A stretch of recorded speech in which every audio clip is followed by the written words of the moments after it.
Welcome back to the second ever episode of the somehow still recurring Purple Rock Podcast. I'm your host, Judge Reinhold. You can also call me John. I'm going to go that far. And this is my co-host. And I am the other host, Andy Sayers.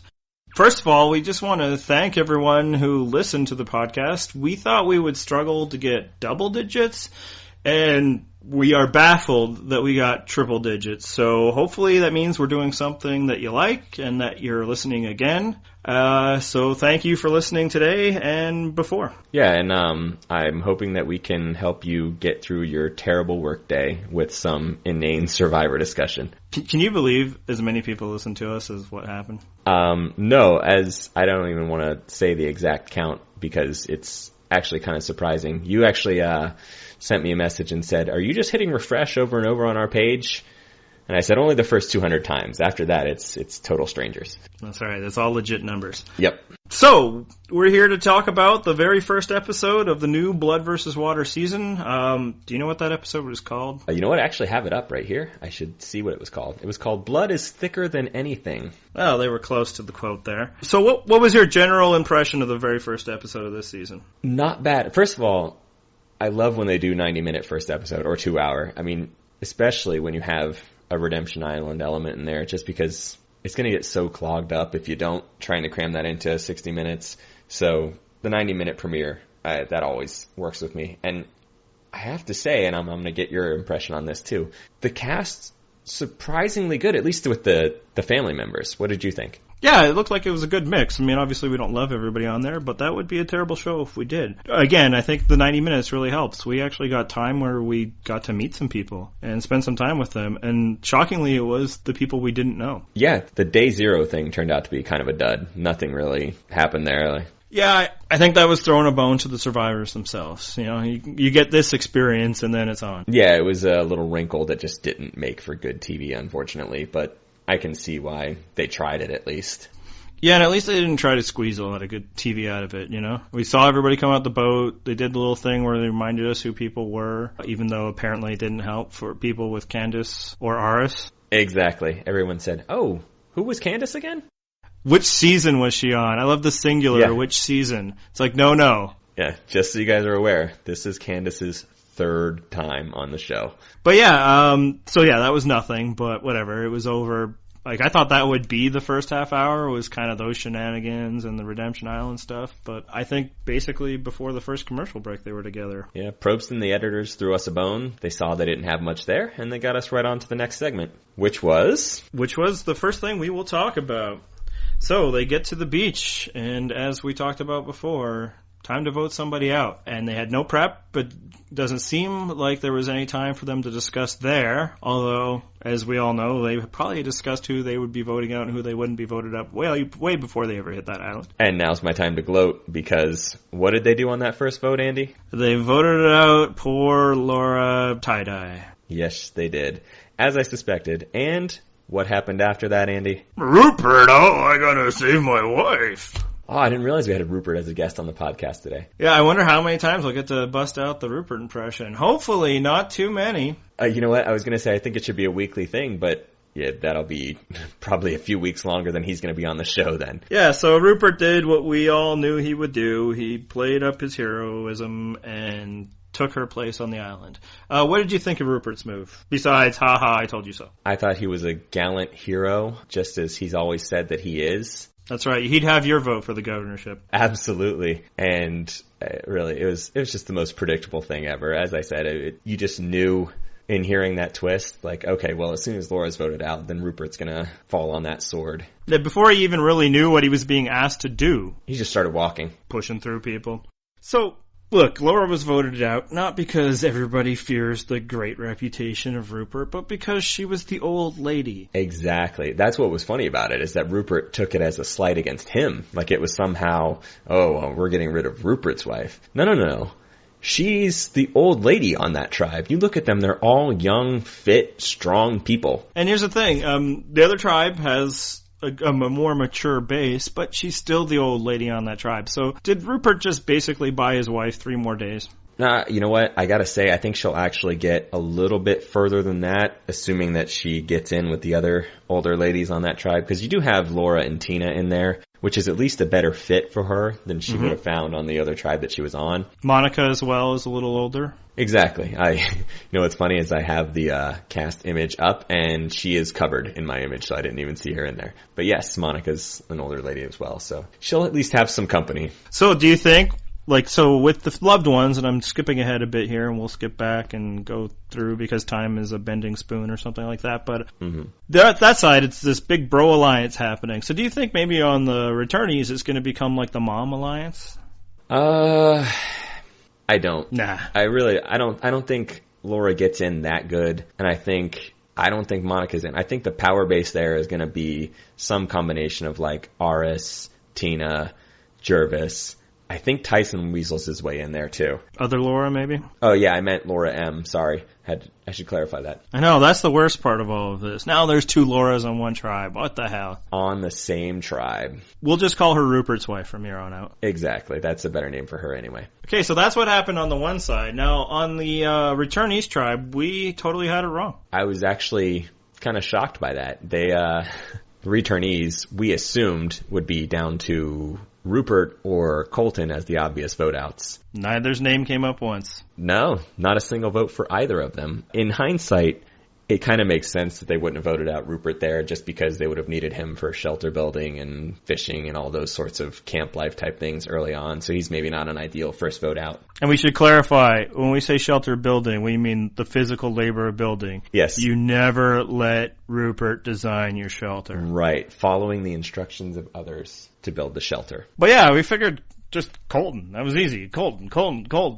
No Colton. No. Not a single vote. Yeah, so, and then when you see it go down, Candace gets voted out, other Laura got a little votes. Then it was kind of a bit of a head-smacking moment for me. It's like, oh, right, that. So, as I understand it, how it works is, yes, they all arrive on an island, and we see that part, but, you know, there's no teleportation. They need to fly there. So that's time when survivors kind of size each other up, get to know each other. But there's also a time, I think in Los Angeles or somewhere, where they do the testing and that sort of thing. In a normal season, you know, they probably sequester them pretty well, but in an all-star season, everybody knows each other. So I think probably what happened is Candace missed out on all of that. Maybe not the flight, but all that other pre-game time. I think actually even the flight she might have missed out on. I think she was seriously a last-minute summon out there.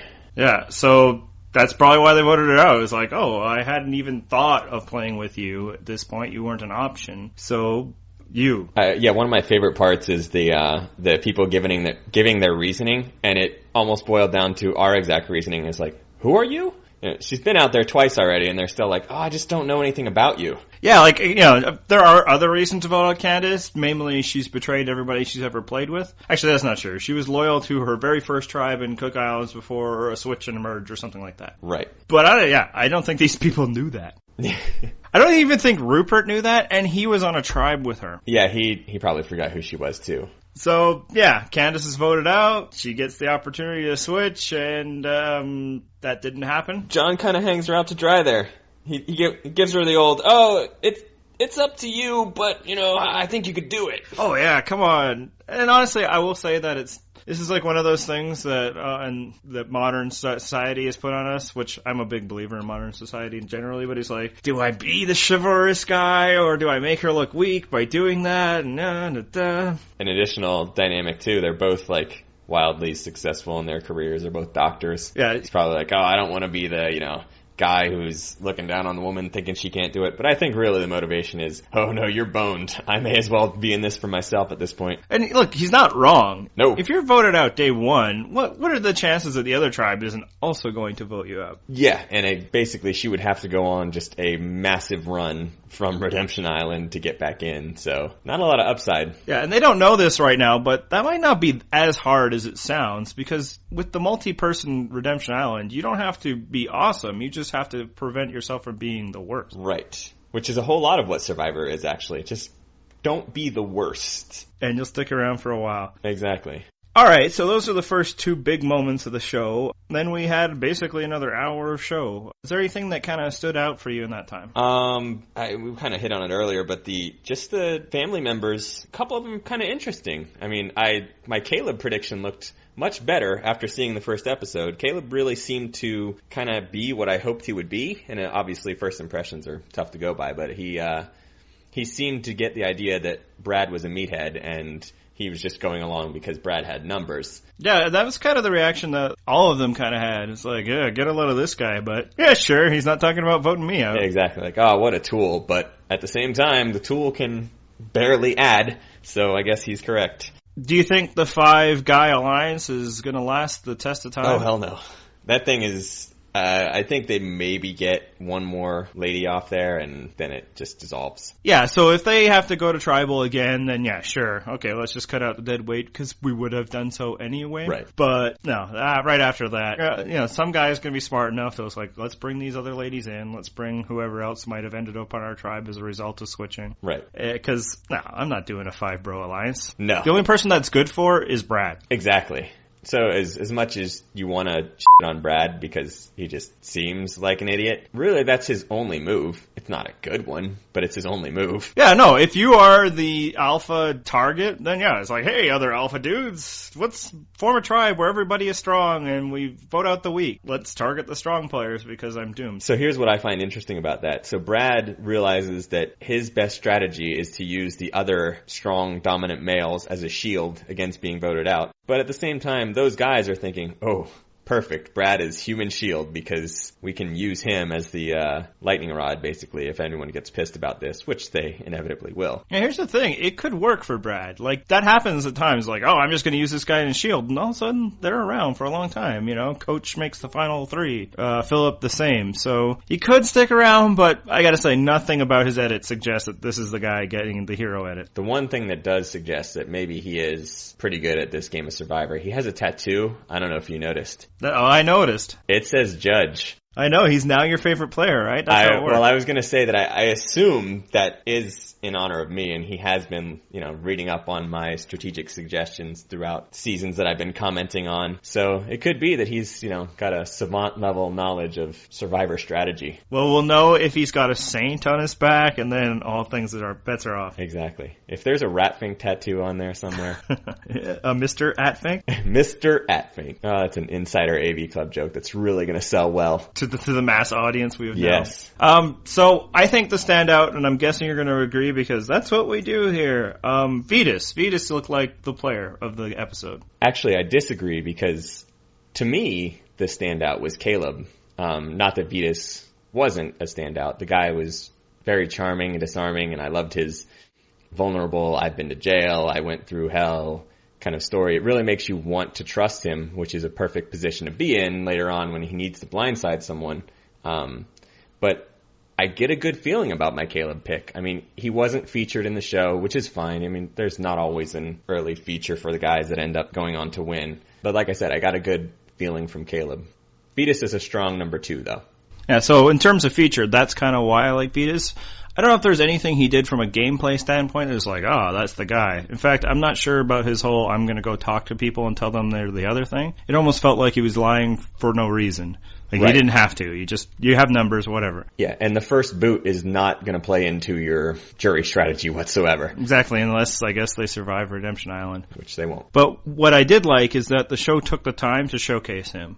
They already started his story, they already put in his arc, and I know they had the 90 minutes, so maybe that was just it. But I feel like they're investing in him because he's going to do something. Could be. At the same time, I think we got a little decent chunk of Sierra there, and despite your solid case for her in our preview of the season, I don't see it. I don't think she's got it in her.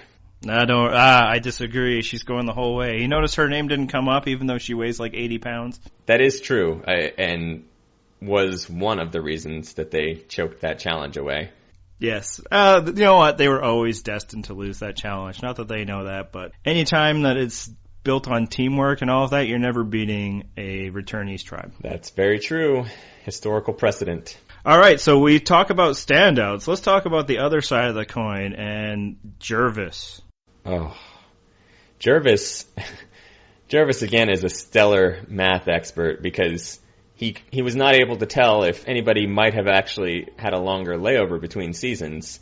Yes, I did like how he, probably. From first to now, yes, I think maybe definitely you have the longest time off. The odds are pretty good that no one else has gone longer from season 1 to now coming back. Also, there's probably a good reason Jervis did not come back in those 25 seasons, because wow, was that a bad performance in that first challenge. Overall, the entire episode was about as bad as you could get without being taken out. Right. So yes, I guess he hasn't used the past 13 years to learn how to swim. True. So yes, he just was sucking wind. I think actually what happened is he belly flopped and was just out of gas the rest of the time. He just couldn't breathe. But it's not like he was on a stellar run before that point, though. No, he was floating before at least, and after that point he was struggling. So then, yes, he almost causes him to lose. He's one of the calamity of errors of people who can't paddle a boat. And then, of course, the worst player decides, in your face! Yeah, that. And I do have some, I don't know if I'd call them reservations. I have some concerns about the reasons that Marissa might have been voted out. I'm not entirely certain that it was because of Jervis's showboating, but it certainly didn't help. Interestingly, I think Jervis was actually saying it to her. I think he was taunting his niece. I mean, it certainly seemed from their preseason interviews that they had that sort of relationship, so it could have been, but yeah, when Tyson's telling you, no, calm down, you're taking it too far, probably a good sign that you're going too far. All right, so let's get into that final vote. I mostly just don't care. Everybody's like, this is an unjust verdict. She didn't deserve to go for that reason. It's a first boot. Nobody ever really deserves to go for a first boot. Right. So this is why I'm not too bent out of shape about it, because here's what's going to happen. If she doesn't go there, if Sierra or Katie goes there instead, Marissa's gone next vote or the vote after. It's not going to be a huge difference in gameplay. Yeah, Jervis didn't cost her shot at $1 million. She did not have a shot at it. No. At least not with this makeup of players. But judging how, this is something I'd considered too, judging how Jervis performed in that challenge, do you think he's going to volunteer to take her spot because he just realizes instantly, whoa, I am, as they once said in a famous movie, I'm getting too old for this stuff? Yeah, that's a question. I didn't see the previews for next week. My channel cut out before then. Do you get the indication that Marissa is doing a challenge? Was there shots of that? Oh, you know what? Now that you mentioned it, I think I did see her in a challenge. So, yeah. Survivor spoiler alert, I guess she doesn't get Jervis to take her place there. I know, because otherwise it'd be a good discussion. Exactly. It'd be a way of quitting the game without quitting the game. Right. Even more noble than other people's engineered exit. Right. To be fair, though, I mean, Jervis couldn't do something that he could do 13 years ago. I think that applies to a lot of things in my life. It's also more things like dating a 21-year-old I couldn't pull off anymore, not spectacularly failing at an immunity challenge. So carrying a conversation with a 20-year-old would be tough enough. Oh, believe me. But yeah, and look, let's be fair to Jervis. He probably never thought he was going on Survivor again, so why bother learning how to swim? Very good point. And I had heard that rumor that it was initially supposed to be Greg in his spot, and then somehow the Greg from season 1 thing fell through, and Jervis was perhaps the replacement for him. But we'll get to that sort of interesting behind-the-scenes stuff later. All right, so is there any other things you wanted to talk about with the Marissa boot? No, she seemed likable for a first boot, but we've had that happen once or twice before. Not often. Usually the first boot's pretty obvious. Yeah, I mean, she was probably the more athletic of the females, but if you're worried about athleticism, they've got it. They can spare some of that. So that's the thing, is they have a surplus, so they're just cutting off the excess. Yeah, so 3 days in, you're looking for some reason to vote somebody out. One reason is as good as the next. Just one thing is that maybe Brad was targeting her because she was the one who made a bit of a fuss when he said something when they were standing there. When he made the comment about maybe I'd want to let my wife have the tarp or whatever. Good point. So then he was like, uh-oh. So then he found this justification, and maybe there are other sociological reasons why he made the vote. Possibly. And she's gone. So sad. Too bad. Yeah. All right, so this actually kind of leads us into what we're going to have as a recurring segment on the show here. We're going to use something within the episode to discuss Survivor from a historical standpoint, because that's the kind of nerds we are. We're going to trade on our savant-level knowledge of Survivor history. Although yours I would rank much higher than mine because I'm going to often forget the names of people from previous seasons. So I'm going to apologize in advance for that. And also what I'm going to do is I'm just going to pick the 2 or 3 seasons you haven't seen and always just hammer it at home. No, you're wrong, because in this season there was precedent, and I'll just make it up. That would be fantastic. But those are boring seasons, the ones that I haven't seen. So good luck. So yes, getting back to Jervis's comment, how he talked about he was probably the longest dormant survivor from 13 seasons in between. I was thinking Jervis's appearance on the show, and maybe a little bit of Tina's too, and then Scoop In a couple years ago, kind of shows that the survivor is now willing to dip even farther back into the pool, as it were, to find talents. So that had me thinking, who from, let's say, the first era of Survivor, so Survivor 1 through to All-Stars, who has never come back, would you like for them to bring back? My initial reaction to that is I think what a lot of people's reaction would be. There's really 2 from season 1 that I think, depending on your particular gender or persuasion, you might be interested in having come back. And that would be Greg and Colleen from season 1. Right. Both very popular at the time. That was back when the show was getting, 30, 40 million viewers. And neither of them have ever come back.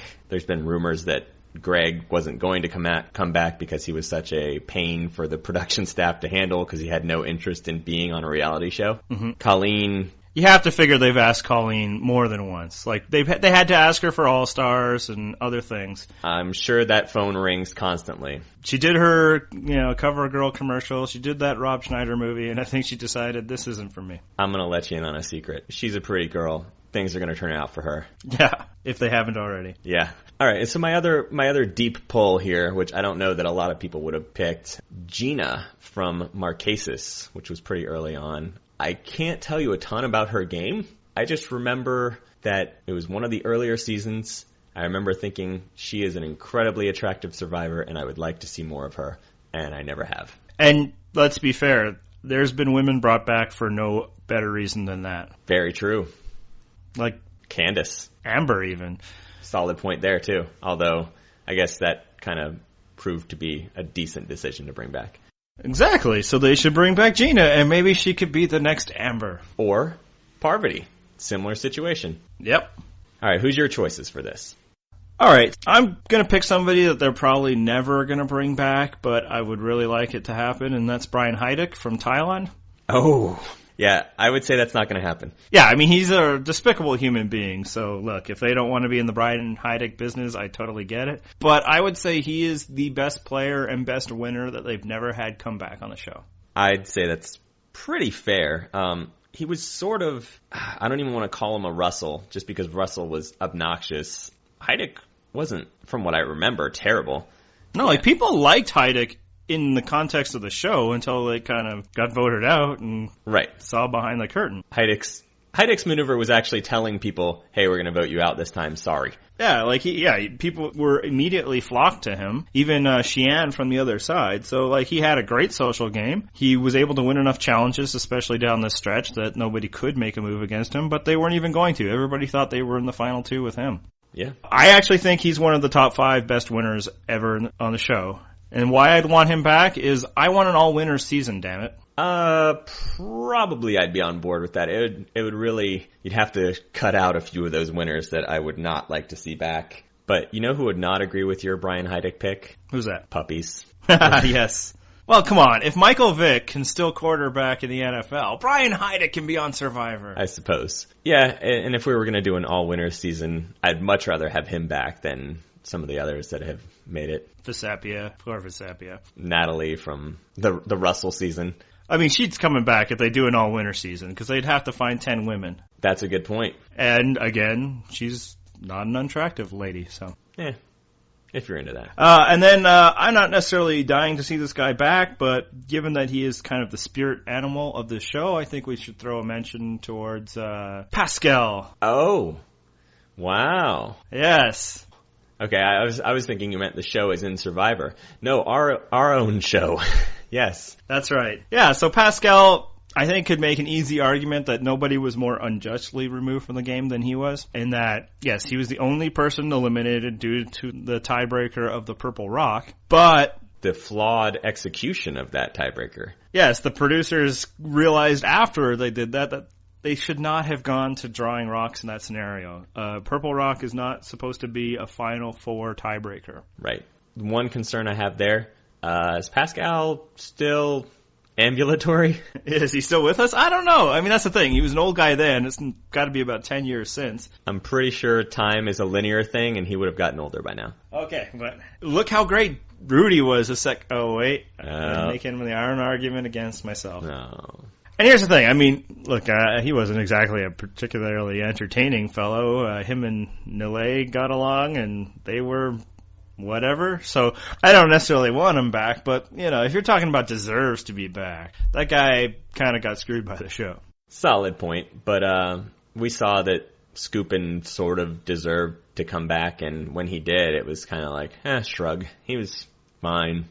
Inoffensive. Final three. He was convinced he was going to win. He was. I think he was one of the only ones that was convinced of that. All right. Well, God bless him. So, in the comments, if you're listening and wherever we post this, let us know who you think should it be brought back that has never been brought back from Survivor 1 all the way through to Pearl Islands. And if you could, just make the case for them, because there's a strong possibility that I'd be able to remember a face but not a name.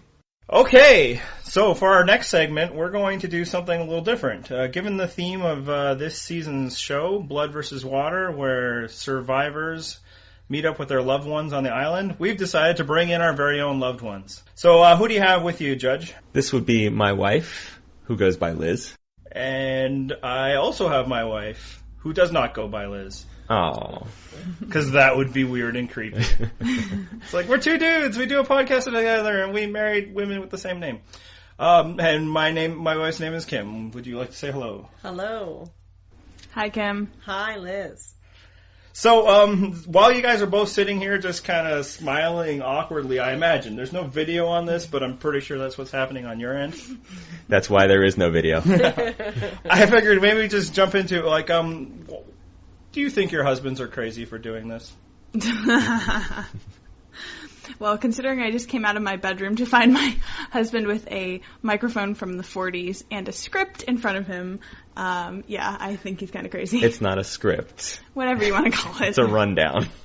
You're not using the technical terms here. These are highly technical podcasts. Exactly. And there's clapping involved. I don't know what this is all That's about. just us applauding ourselves. You missed it. We had already done like our war chant, like, oh yeah, lemon face, lion face, ah. Yeah. Wiped all the mud on our face to get ready. How about you, Kim? Do you think I'm crazy? Kind of, yeah. But, you know, if you enjoy it, you better just own it and have fun, I suppose. Well, as crazy as we are, think about how crazy the people are that are listening to this. Yeah, the fact that you guys have, 250? Wow, that sounded really Canadian there. I know, I actually had that thought right there. I was like, man, I just sounded very Canadian. Before you know it, I'll be saying a boot. Yes. An A. They're waiting for it. Don't think they're not. And I sound really Canadian is what Andy always tells me, so you might have to listen for it and call me on it. Yeah, I picked up already. So, do you also share Andy's Survivor obsession? No. I've seen every season. We were except discussing for the seasons this, that you haven't? For the season I haven't. Is it 2, though? A couple. We had babies. They got in the way. Yeah, we have a few of those. Yeah. But I mean, I started watching it, I guess back in whenever it started. I think I was still was I in university or high school or something? I try not to think about it. But yeah, so I enjoy it, but I did give up on a couple of seasons, so. Likewise. Well, I would have really liked to see a season, but unfortunately my dear husband has ruined it for me because the beginning of this season, he says, oh, there's Aris, I don't even know how to say it. I didn't ruin it. Oh. The show ruins it by telling you, Aris, previous season winner. Yeah, but you told me first. This is true. And I would have really enjoyed watching that season, probably because it's Survivor. And now I don't get to watch it because what's the point? I already know who wins. Well, Andy, having seen it, can clarify for you that you would not have enjoyed watching that one. That's the one I missed, isn't it? No, you've actually seen it. And here's the thing. Everybody's seen Panama. That's how good it was. And basically everybody's like, Aris? I don't really remember his season. So it was, it's not a terrible season, but you can skip it. Yeah, as we did. There you go. You're ahead of the game. I believe I already gave you that advice. Yeah. So the one of the questions that you posed to me, and this is funny because this is something my wife and I have discussed many different times, is what exactly our wives think would happen if we were contestants on Survivor, meaning you and I. So let's start with you, Liz, because you're the only people that could actually be contestants on Survivor. We have to wait until they cast some kind of crazy Canadian version of it, where everybody just kind of huddles around an igloo and tries not to ever vote anybody off because we're far too nice for that. First of all, I'm shocked to hear that they wouldn't let Canadians on the show. For real? Is that really? Yeah, what it is, and this is really boring, but there's international editions of the show, so only Americans can be on the American version, and then French people go kill themselves on the French version, that sort of thing. Oh, really? A French guy died. But there's never going to be a Canadian one, because poor. Or, yeah. What about French-Canadian? Yeah, maybe they'll have a French-Canadian one, in which case, lots of smoking, and lots of poutine challenges. Yes. All right, where were we with this? All right, how would John do on Survivor? John thinks he would do really well on Survivor. And on paper, he probably would. The problem is that he would not have any tolerance for probably 90% of the people that he would be forced to play with. And therefore, why are you laughing? Because of the analogy that I made earlier. Go ahead. Analogy of? Of what Survivor combination I would be. Oh, anyway. So because of the other people he'd be playing with, he'd probably end up being like Tyson and telling everybody off and being rude and then coming home with like $1. What's great is that she's like totally broken down the facade of this show and referred to you by your real name. Yes. Unlike on Survivor when like Cochran's mom came out there and actually had to call her son Cochran. And they had multiple takes where you could see the dad saying like, John, I mean Cochran. Yeah, as my wife put it earlier when we've discussed it, she said, you're kind of a combination of Cochran and Tyson in that you would do well, but I don't think you'd interact with the other people really well. Well, that's why you do so well on the internet, because clearly you're socially awkward. Exactly. That's why I shine on the internet. So how would I do if I was on Survivor? I'd win, right? You think you'd win? All right, well. I kind of feel the same as Liz. I think on paper you probably would win, and you'd be really, like, strategically I think you'd do okay, but socially I don't think you'd be there. The not looking people in the eye when you talk to them, that would probably not fly well in Survivor land. Yeah, they would think I'm lying to them all the time, but really it's just because I'm mildly autistic. Yeah, that's what I was thinking. They would just think something was wrong with you. So that's what I think would happen. He also might do well, though, just because he doesn't fit. You know, if players are too physically, you know, what's the word I'm looking for? Dominant, yeah, thank you. Then they end up, for that reason, you know, they're too much of a threat. That way they get kicked off. If they're too strategic, they get kicked off. And I think he would know well enough to kind of try and lay low as long as possible, which would probably, I mean, I don't think he'd win, but he could at least, I mean, he's not going to be the first person kicked out. How about that, Judge? It's our overwhelming averageness that would help us. Exactly. Yeah. Well, I've said to her before, I think the thing is, I wouldn't be one of the first ones out, because those are always the older people, the weaker people. The women. The women. I can at least get past that first couple votes, just because I'd at least be useful for challenges. And then you get into, like, strategy and do I have an alliance? I think I could at least get through an initial alliance and make it to a merge. At that point, am I going to have strong enough ties to stick it out to the end? No, I don't know. Because you're too much Tyson. I do have problems with when I can't stand someone just pretending that I can tolerate them. I'm not very good at that. So, like, if I were on a season with Coach and or Philip, let's say I would struggle with that. All right, so we've discussed how your host would do if it was just us on the show. But what if we went on a blood versus water season that somehow didn't require us to have originally been cast?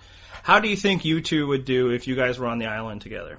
Basically, I think if he did everything I told him to do, then he'd be just fine. But what about you? Oh, well, I mean, this is a very difficult scenario for me because it would require an immense amount of money, like at least a guaranteed win for me to even get me out there. I mean, I'd go for the family visit and say, like, hi, honey, you stink, bye. But I am not the woodsy, get eaten by bugs and starve to death type of person. Yeah, we're very indoorsy ourselves, so that would be a bit of a trial if we were on an island. But I think probably the biggest hurdle, at least for you to go on, is that they don't feed you regularly. And then she would be one of those contestants everybody hates. And then I would get sympathy, I think. I know you would. Oh. Yes, thank you. That's I'd be hangry. I'd be hungry and angry all the time, and it would not go over well.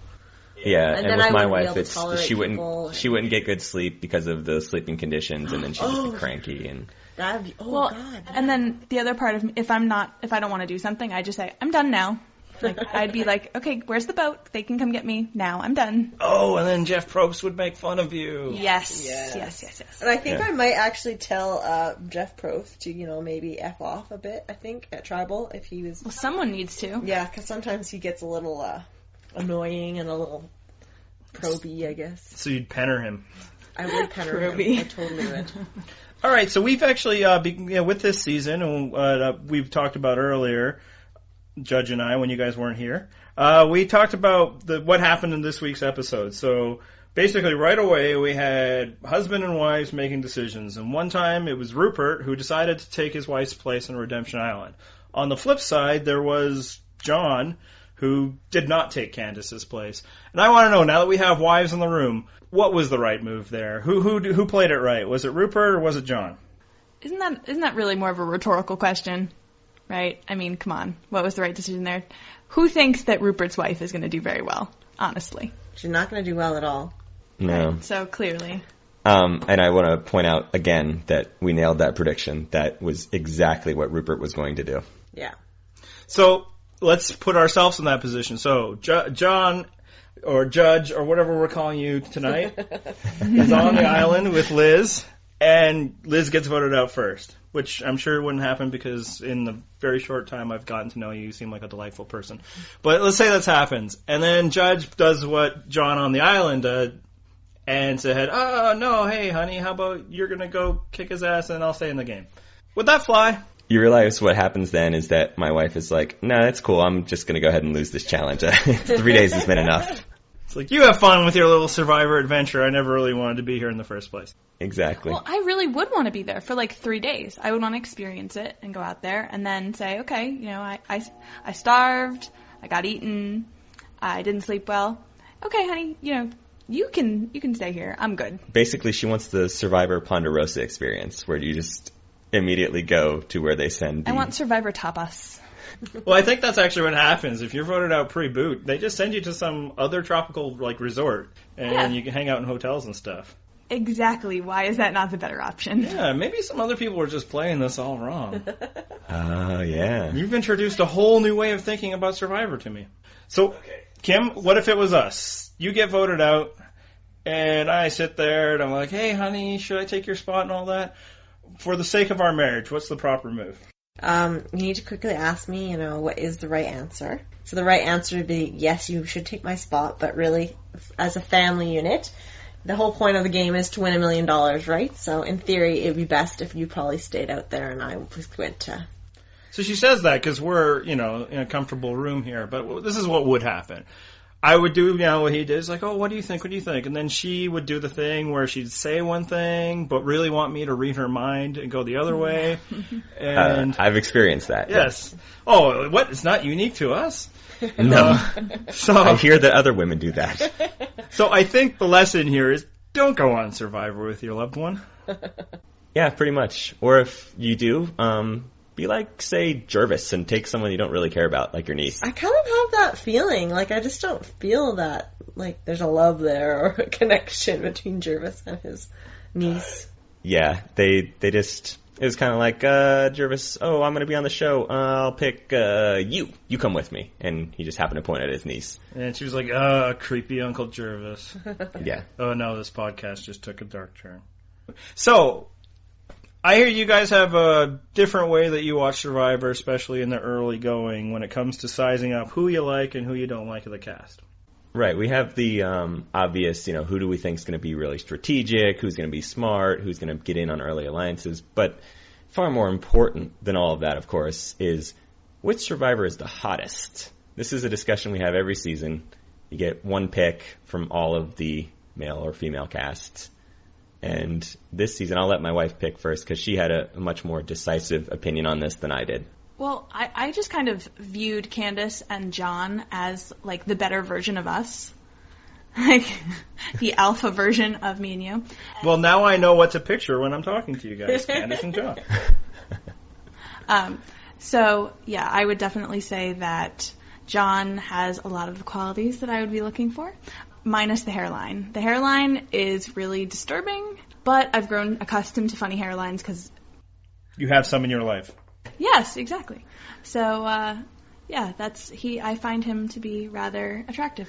John is, like, lacking a forehead. He's like, you know how they make the 5-head joke when you have an enormous forehead? He's got, like, a 3-head. There's not enough forehead there. Got a really low hairline. You gotta rewind it and look, but it's true. Take a look. Kind of got a Count Dracula widow speak thing going there. Yeah, he does. Yeah. No, whatever floats your boat, I suppose.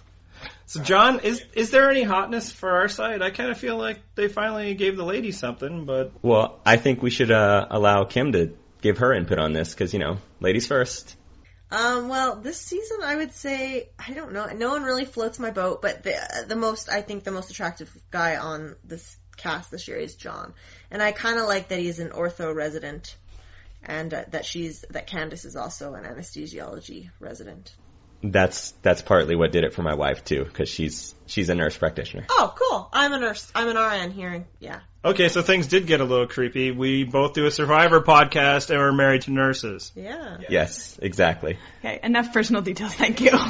And you can find her at this hospital. Yeah? And here's our address and our social security numbers. All right, so yeah, on our side, are there any winners? They're to be determined, I guess, would be my answer. I mean, Candace obviously is just a traditionally attractive person. She's got the facial symmetry and all of that, but... Yeah. Meh. Exactly. That was so funny. That was our reaction, That too. was exactly how I described it to my wife. Objectively, Candace is good looking. She does nothing for me. And then Kat is obviously cast because she's a cute girl, but I don't know, she's like 12. God, no, her brain so kills it, though. Yeah. So I think this is what's going to happen. If she stays on the show long enough, Katie is going to be one of those women that just get hotter and hotter as it goes on. Yeah, see, we paused on Katie's face to see, like, okay, when she, stays out there for 30 days, is she going to look better? First of all, she's going to be like the next person gone. Yeah. But, okay, theoretically. Right. But anyway, I arrived at a different conclusion, and really it was slim pickings, but I ended up on Tyson's woman. Rachel. Was she even on the episode? It's hard to tell. Mostly she was crying. Cry the whole time, yeah. Crying really does it for me, though. No. No. Just went to another dark place. No, it was really just kind of sort of the same way that I picked my winner this year. I ended up at Caleb just because no one else seemed like a winner. So, Rachel wins because no one else seems like a winner here. All right, so there you have it. What about you? I'll go with Katie. I said Katie. But I see what you're saying about her face. God, we're horrible internet people breaking down every person's tiny little flaw. I believe that's why the internet exists, precisely so you can do that. But I'll just say there are other aspects of Katie that aren't unattractive, and leave it at that. That is very diplomatic a way. Well, my wife is in the room, you see. Right. And she might actually listen to the podcast. Mine got at least 5 minutes in, so. Well, I'm sure they'll listen to this part of the podcast. Exactly. Vanity will fuel that. And now she'll be like, oh, maybe you don't sound so weird. It just happens to everyone. Exactly. It wasn't nervousness. You just sound terrible. All right. Well, I want to thank you both for coming on our crazy little show here and let you get on with your lives. Any final words? No, I just want to know when we're going to start making money off of this so John doesn't have to go and starve to death on the island. Well, the internet is just famous for people making money off of content, so it should be any minute now. Awesome. And I'm pretty sure the amount we're charging on iTunes will just start raking in the money for us very soon. And you can follow us on iTunes if you haven't already. Just search The Purple Rock. Wow, we snuck an ad in there. Nice one. All right, so I think what we got out of that interview segment is our wives think we should probably just stick to talking about Survivor instead of being on Survivor. Unless, of course, my wife is really into me getting that, 7th place finish, which is, who knows, somewhere around $40,000. But hey, as we've now seen, 7th place can get you invited back on the show. It can. Maybe I'd fare better the second time. All right, so before we finish up today, you had any predictions for next week? In the teaser for the next episode that you did not see, we saw that the old Colton is coming back. At least that's what they lead us to believe. Which, if that's about to happen, please just get the guy off the show. I have no interest. Bye-bye, Colton. And apparently, as we discussed earlier, doesn't look like Marissa's place is going to get taken at that challenge. There's a chance she's gone. So yes, if it is Marissa, Candace, and Rupert, who do you think's going? The way they showed the challenge, it looked like one of those balance things on the end of something type challenge. It was hard to make out exactly what was going on. But, all right, so goodbye, Rupert, then? I was going to say probably goodbye, Rupert. That would be fantastic. It would be. Although, they're just going to bring him back in another couple seasons. I've got to figure Rupert's popularity is starting to wane at this point. Do you think there's a lot of people clamoring for him back? I guess we'll find out what happens when he's removed and he wins the Sprint Player of the Week or something like that. Not again. I will flood those phone lines with votes for Tyson. So I gotta say, there seems to be about 3 or 4 candidates on the Returnees tribe that could be the next. So yes, if you say that it looks like Colton's gonna be Colton, probably him. But then, there's Gervais, who's just sucked. Mm-hmm. And then there's Rupert's wife. So I'm not sure who to pick out of that group. The only thing that makes me think it might not be Rupert's wife is the Old Lady Alliance might kick in. All right, so do you have a pick for Returnees tribe? If they have to go to tribal council, who are they voting out? Colton. I'll go the easy pick. All right, I'm gonna go Colton too. Yeah. I was thinking Gervais, but if his niece is already off, then why not keep him around? You don't have to worry about somebody else on the other side. Exactly, and I think Gervais probably had a pregame alliance going that'll get him around for a little while. All right, on the other side, loved ones. Who's going out if they get to have to vote? It's going to be one of the girls. I would lean towards it being Katie or Sierra. All right, I'm going to go out on a limb. I think it's Rachel, and here's why. I think they're just going to pick a girl, and they're not going to care that much. But if they're already thinking about, if we do this, it hurts that other side, why not take a shot at Tyson? Oh, you're breaking my heart. Well, we'll just have to see how it goes. All right, anything else left to say? We are in the last chance to change your pick 4 lineup for our Survivor thing that we're doing at the AV Club.